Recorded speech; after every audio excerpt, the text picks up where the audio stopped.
रामाच्या इच्छेप्रमाणे सीता रामाच्या आज्ञेने सीता शिबिकेतून उतरते. मंद मंद पावले टाकत ते रामचंद्राकडे येते. वानरगण दुतर्फा उभे राहून तिचे दर्शन घेतात. श्रीरामांना खूप दिवसांनी पाहत असल्यामुळे तिचे डोळे आनंदाश्रूंनी भरून येतात. त्यामुळे तिला रामाची मूर्ती धुसर दिसते. ती महत्प्रयासाने अश्रू आवरून आनंदाने रामाकडे पाहते. राम सीतेकडे पाहतात.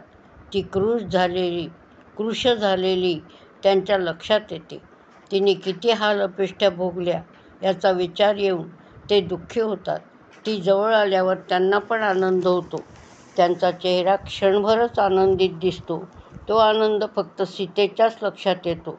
लगेच श्रीरामांची मुद्रा कठोर होते. ते सीतेला म्हणतात, तुझ्या रूपाने रघुकुलाची कीर्तीच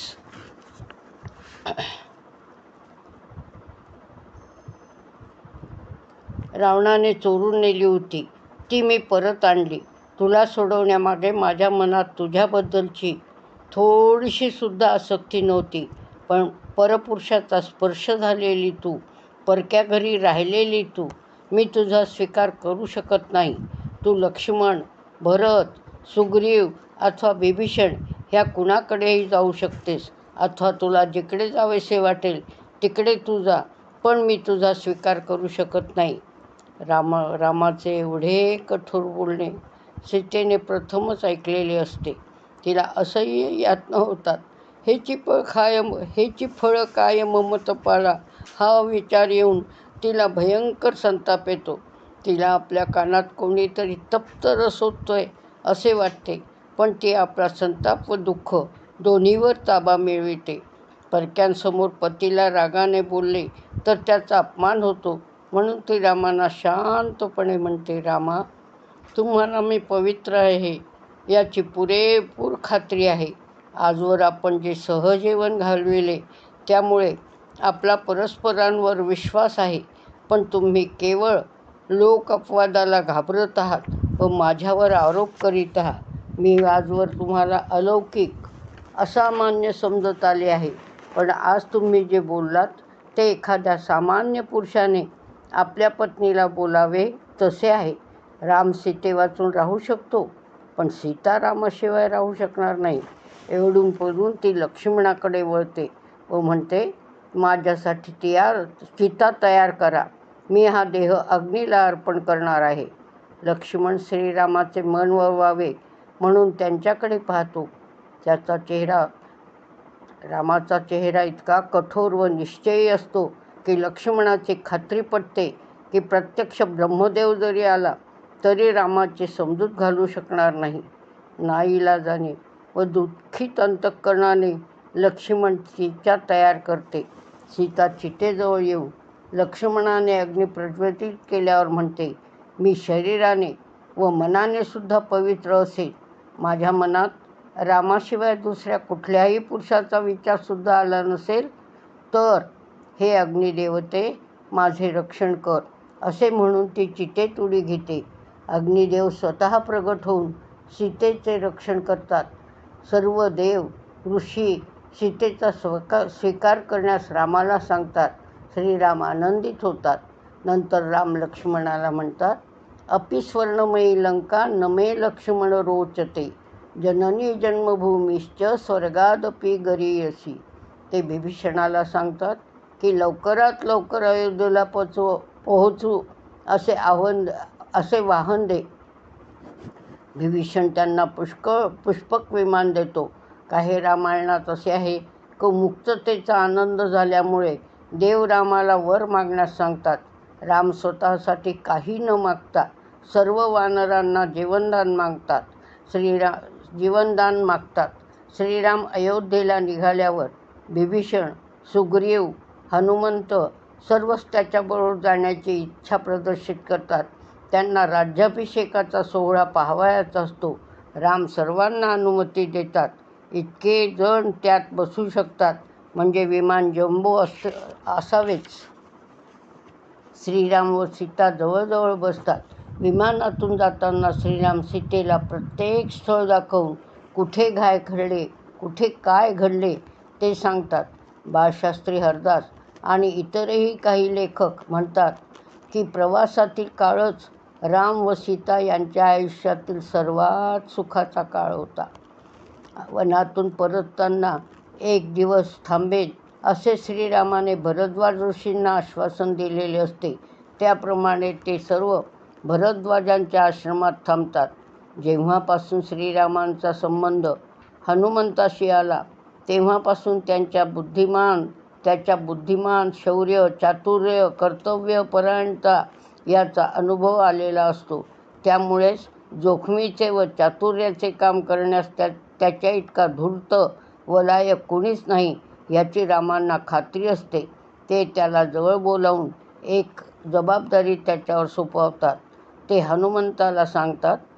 हनुमंताने भरताकडे जावे व राम येत आहे असे सांगावे. त्याच वेळी श्रीराम हनुमंताला सांगतात की ही वार्ता सांगत असता भरताच्या चेहऱ्याचे नीट निरीक्षण कर. त्यावर तुला सूक्ष्मशी जरी नाराजीची छटा दिसली तर मला येऊन सांग. 14 वर्षे राजलक्ष्मीचा भोग घेतलेला आहे. तिचा मोह तरुण भरताला होणे स्वाभाविक आहे. तसे काही तुला आढळल्यास अयोध्येला जाण्याचे प्रयोजनच राहणार नाही. मी पुन्हा कुठेतरी वनात निघून जाईन. पहा रामाचा मनुष्य स्वभावाचा अभ्यास किती असतो. रामाच्या सांगण्यावरून हनुमंत नंदीग्रामला येतो. भरत आपल्या कुटीत रामनामाचा जप करीत बसलेला असतो. समोर चिता असते. सूर्यास्त होण्याची वेळ येते. भरत चितेजवळ येतो. तो आता चितेत उडी घेणार. तेवढ्यात इतका वेळ त्याचे निरीक्षण करणारा मारुती समोर येतो. राम भरद्वाज ऋषींच्या आश्रमात आलेले आहेत असे सांगतो. भरताला कमालीचा आनंद होतो. तो हनुमंताला शुभ समाचार आणण्याबद्दल कडकडून मिठी मारतो व काय बक्षीस देऊ म्हणतो. भरत, शत्रुघ्न, वशिष्ठ व प्रजाजन घेऊन रामाच्या स्वागताला जातो. अयोध्या नगरी आपल्या रामाच्या स्वागतासाठी एखादा नव्या नवरीसारखी नटली आहे. जिकडे तिकडे गुढ्या, तोरणे व दिव्यांची रोषणाई आहे. सर्व रस्ते गुलाब पाणी शिंपडून व रांगोळ्या काढून सुशोभित केलेले आहेत. अयोध्येत आल्यावर श्रीराम प्रथम भरताला मंगलस्नान करवितात, मग स्वतः करतात. वशिष्ठ रामाला राज्याभिषेकासाठी विनंती करतात. सप्तसागराचे जल आणतात. भरताचे मन अतिशय शुद्ध असते. त्याचे दुर्दैव की गुह, भरद्वाज व लक्ष्मण यांना त्याच्याविषयी प्रथम संशय येतो.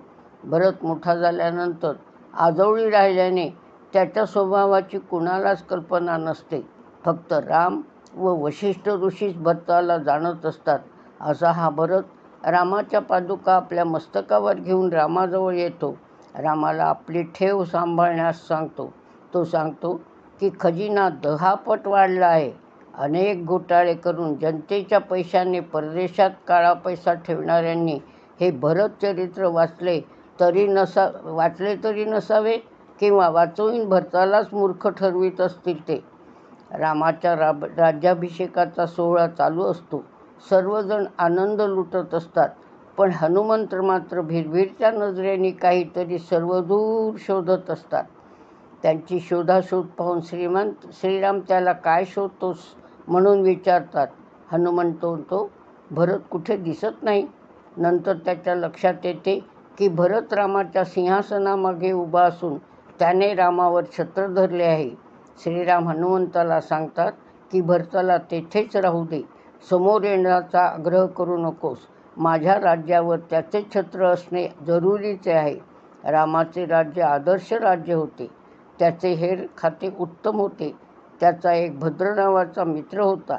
सर्व मित्रांना राम त्याच्याबद्दल प्रजा काय बोलते ते विचारतात. सर्वजण रामाची प्रशंसा करतात. पण भद्र सांगतो की सीता 6 महिने परपुरुषाकडे राहिलेली, तिला राक्षसांचा स्पर्श झालेला असे असून रामाने तिला स्वीकारणे योग्य नाही असा लोकापवाद आहे. त्याच वेळी सीतेला दिवस गेल्याचे रामाला समजते. श्रीराम तिला डोहाळे विचारतात. ती गंगा तटाकी वन पाहण्याची इच्छा प्रदर्शित करते. सत्ताधारी लोकांच्या भोवती त्यांचे लांगुल चालन करणारे, खोटी स्तुती करणारे यांची कमी नसते. दोष दाखविलेच तर त्याला शासन असते. आत्मपरीक्षण करणारे नसतातच. रामाच्या जागी दुसरा असता तर असे बोलणाऱ्याला शासन करून दहशत निर्माण करू शकला असता. लक्ष्मण तो उपाय सुचवितो, पण राम म्हणतो धाकदपटशा करून चांगुलपणा सिद्ध होत नाही. उलट त्यामुळे प्रजेतील असंतोष अजूनच वाढेल आणि किती जणांना शिक्षा करणार. त्यापेक्षा माझे प्रजानुरंजन हे प्रथम कर्तव्य आहे. तेव्हा सीतेचा त्याग करण्याच योग्य. सीता गर्भवती असते. रावणाकडून आल्यावर रामाने शंका व्यक्त केली तेव्हा ती देहत्याग करण्यास तयार झाली. पण ह्यावेळी तिच्या पोटी रघुकुलाचा अंश वाढत असतो. त्यामुळे सीता ह्यावेळी देहत्याग न करता वनात राहण्याचे ठरविते. ती लक्ष्मणाच्या हातून रामाला निरोप देते. ज्या प्रजानुरंजनासाठी तुम्ही माझा त्याग केलात त्या कर्तव्यात जराही दुर्लक्ष करू नका. माझ्या विरहाचे दुःख तुमच्या कर्तव्याच्या आड येऊ नये. रामाला त्याच्या कर्तव्याची जाण करून देते. सीतेच्या त्यागाबद्दल बरेच विद्वान रामाला दोष देतात, पण सीता रामाने कर्तव्यच केले असे म्हणते. रामाच्या मनातील तिच्याबद्दलचा विश्वास व प्रेम ती जाणते. लक्ष्मणाला सीतेला सोडून येताना अपार दुःख होते. तेव्हा सारथी सुमंत सांगतो की हे रामाच्या भविष्यात अटळ होते. राम व सर्व बंधू वसिष्ठांकडे विद्याभ्यास करतात तेव्हाच दशरथ राजा तेथे गेला होता. त्याचवेळी दुर्वासऋषी तेथे येतात. दशरथ त्यांना आपल्या मुलाचे, विशेषतः रामाचे भविष्य विचारतो. त्यावेळी दुर्वास सांगतात, भृगू नावाचे एक ऋषी होते. त्यांची पत्नी तारा. एकदा देवदैत्यांचे युद्ध झाले. त्यावेळी घाबरलेले काही दैत्य भृगु ऋषींच्या आश्रमात आले. भृगूच्या पत्नीने त्यांना अभय दिले. हे कळल्यावर विष्णूने भृगुपत्नी तारेचा वध केला. त्यामुळे भृगू संतप्त झाले. त्यांनी विष्णूला शाप दिला, निरपराध अशा माझ्या पत्नीचा तू रागाने वध करून मला पत्नीवियोगाचे दुःख दिलेस. तुलाही मनुष्यलोकात जन्म घ्यावा लागेल आणि तेव्हा पत्नीवियोगाचे दुःख सहन करावे लागेल. सुमंत त्यावेळी दशरथाबरोबर होता म्हणून त्याला हे माहीत होते. राम सीतेच्या निरोपानंतर राज्यकारभारात रक्ष घालतो. तोवर तो आपल्या दालनाच्या बाहेर गेलेला नसतो.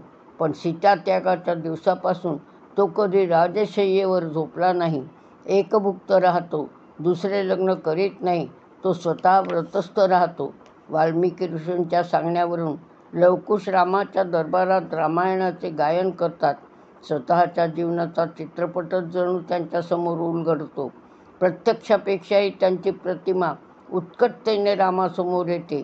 त्या गाणाऱ्या लहान बालकांचे त्यांना खूप कौतुक वाटते. त्यांच्याबद्दल जिव्हाळा निर्माण होतो. ते जवळ जाऊन त्या बालकांना कवटाळतात. तेव्हा त्यांचे नैसर्गिक पितृप्रेम जागृत होते. वाल्मिकी ऋषी श्रीरामाला सांगतात, ही तुझीच मुले आहेत. तू त्यांचा स्वीकार कर. नंतर ते सीतेला घेऊन येतात व तिचा स्वीकार करण्यास सांगतात. वाल्मिकी म्हणतात, एका पारड्यात माझी आयुष्यभराची तपश्चर्या व दुसऱ्यात सीतेचे पातिव्रत्य ठेवले तर सीतेचेच पारडे जड होईल. एक ऋषी सीतेच्या पातिव्रत्याची केवढी ग्वाही देतो, तरीही श्रीराम प्रतिसाद देत नाहीत व ते म्हणतात, मला ही मुले माझीच आहेत व सीता अंतर्भाव्य पवित्र आहे हे माहीत आहे. पण अयोध्येच्या लोकांसमोर तिने आपले पावित्र्य सिद्ध करावे. सीता विचार करते, लंकेतील लोकांना माझे पावित्र्य पटविले. आता अयोध्येत आल्यावर पुन्हा तेच करावयाचे. आणि समजा अजून कुठे दुसरीकडे जावे लागले तर मला तेथेही दिव्य करावेच लागेल. मी दिव्य तरी किती वेळा करायचे. म्हणून ती ठरविते की आता एकदाच असे दिव्य करायचे की सारे विश्व जगाच्या अंतापर्यंत म्हणेल की सीता पवित्र होती. म्हणून ती धरणीमातेला प्रार्थना करते की हे धरणीमाते, तुझ्या या कन्येने श्रीरामाच्या शिवाय दुसऱ्या कुणाचाही विचार केला असेल तर माते, जसा पूर्वी तू आपल्या उदरी मला ठाव दिला, तसेच मला आपल्या कुशीत घेऊन कायमची विश्रांती दे. मी फार थकून गेली ग. धरणी माता आपल्या कन्येच्या हाकेला धावून येते. एकदम सीता जिथे उभी असते तेथे धरणी दुभंगते. त्यातून सिंहासनावर बसलेली वसुंधरा येते व सीतेला घेऊन गडप होते. सर्वच काय घडले हे पाहून अवाक होतात. श्रीराम खूप शोक करतात. त्यांच्या पुढे सीतेच्या सहवासापासूनचे सगळे प्रसंग त्यांच्या नजरेसमोर उभे राहतात. तिचे स्वयंवराच्या वेळचे शालीन वागणे, अयोध्येत आल्यानंतर सगळ्यांची सेवा करणे व सगळ्यांना खुश ठेवणे, ते वनात जाण्याच्या वेळी तिने केलेला श्रीरामाशी केलेला युक्तिवाद त्यांना आठवतो. त्यांनी राक्षसांना वध करण्याची प्रतिज्ञा केल्यावर तिने त्यांना जे युक्तिवाद केला तोही त्यांना आठवतो. आणि तिचं ते